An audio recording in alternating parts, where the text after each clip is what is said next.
বিনা দোষের দোষী হয়ে রাজ্য ভাড়া হতে হলো। এই বনের মাঝে তার আশ্রয় হলো জানাভি জনিতায় হরিব। অনেকদিন ধরে তোমাকে একটি কথা বলতে চাই, সময় হয় না আর বলা হয় না। একটি বার প্রকাশ করে বলো কি বলতে চাইছো তুমি?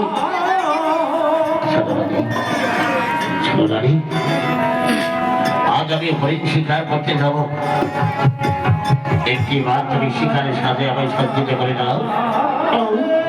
হরিণ শিকার করতে যাবে? বেশ, চলো এবার আমি শিকারের সাথে সজ্জিত করে দিচ্ছি। তাই চলো চলো এবার শিকারের সাথে সজ্জিত করে দাও।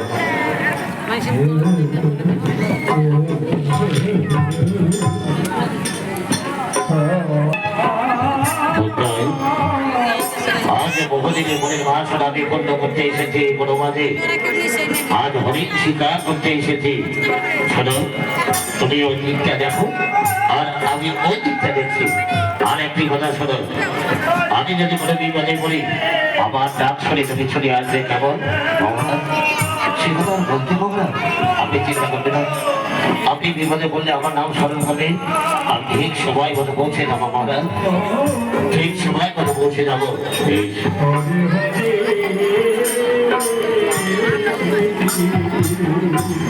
রাধি জনিতাই হরিব।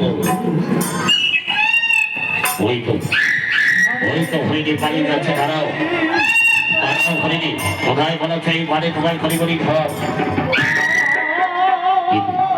এত বিছানা করে মাংস লম্বার দিয়ে দিতে হলো না কেন? কোথায় গেল হরিণী? ওই তো হরিণী পালিয়ে যাচ্ছে। দাঁড়াও হরিণী, এই বাড়ি করে করি ঘর।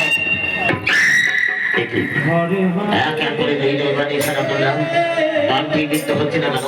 কোথায় গেল সেই হরিণী? কোথায় গেল? ওই তো ছুটে ধরেছে। দাঁড়াও হরিণী, এবার এই বাড়ি করে করি ঘর। ইশারা করে মাংস করছি, কিন্তু বাড়তি বৃত্ত হচ্ছে না কেন? তবে হরিণী না মায়াবী না পিশাচী, একে দেখতে পাচ্ছি।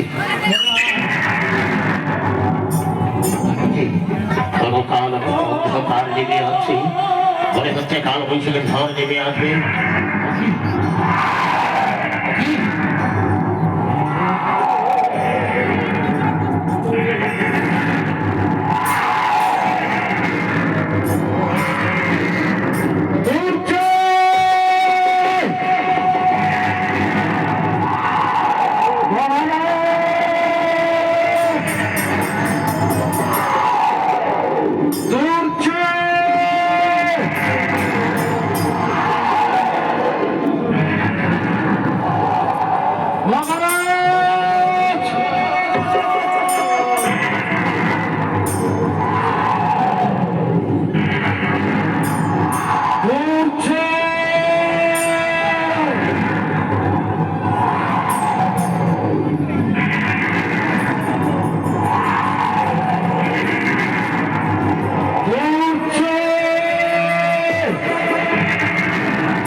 চলো বাবা কি নিবা?